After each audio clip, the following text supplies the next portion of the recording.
अस्सलाम वालेकुम। सर, जवेद अहमद गांधी ने कहा है कि कादियानी के पीछे नमाज पढ़ सकते हैं, इसके बारे में आपकी क्या मतलब है? वालेकुम अस्सलाम वरहमतुल्लाहि वबरकातुहू। अच्छा सर, ये क्लिप मैंने भी सुना है, सुबह सुना है कि उनकी कोई ऑनलाइन नशिस्त है, उसके अंदर कोई शख्स सवाल करता है कि अगर कोई मुनकर हदीस है, यानी अहादीस का इनकार करता है, या हत्ता कि कोई शख्स अपने आप को अहमदी कहलवाता है, जिसे हम कादियानी कहते हैं, तो क्या उसके पीछे नमाज पढ़ना जायज़ है कि नहीं?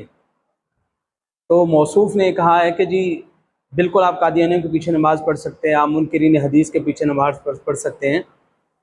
हालांकि बात दुरुस्त नहीं है। देखिए, जो कादियानी हैं ये बिल इजमा, इस पर उम्मत का इजमा है कि ये काफिर हैं, और काफिर के पीछे नमाज नहीं हो सकती। ये ज़रूरी है कि जो शख्स मुसलमान हो उसी की इक्तदा जायज़ है।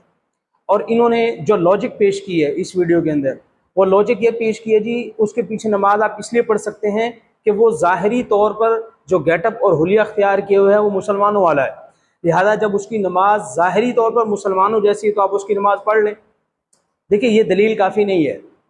सबसे पहले सैयदना अबू बकर सिद्दीक़ रज़ियल्लाहु ताला अन्हु ने जिन लोगों के खिलाफ जिहाद किया था, वो नमाज बिल्कुल मुसलमानों जैसी पढ़ते थे, उसी कुरान की तिलावत करते थे, सिर्फ ज़कात का इनकार करते थे। तो ये बात काफ़ी नहीं होती कि अगर किसी की नमाज उन जैसी है या मुसलमानों जैसी है तो आप नमाज पढ़ सकते हैं, बल्कि तमाम अकायद का दुरुस्त होना ज़रूरी है, उस शख्स का मुसलमान होना ज़रूरी है। तो चूँकि कादियानी मुसलमान ही नहीं है, काफिर हैं, बिल इत्तिफाक काफिर हैं, और काफिर के पीछे नमाज नहीं हो सकती।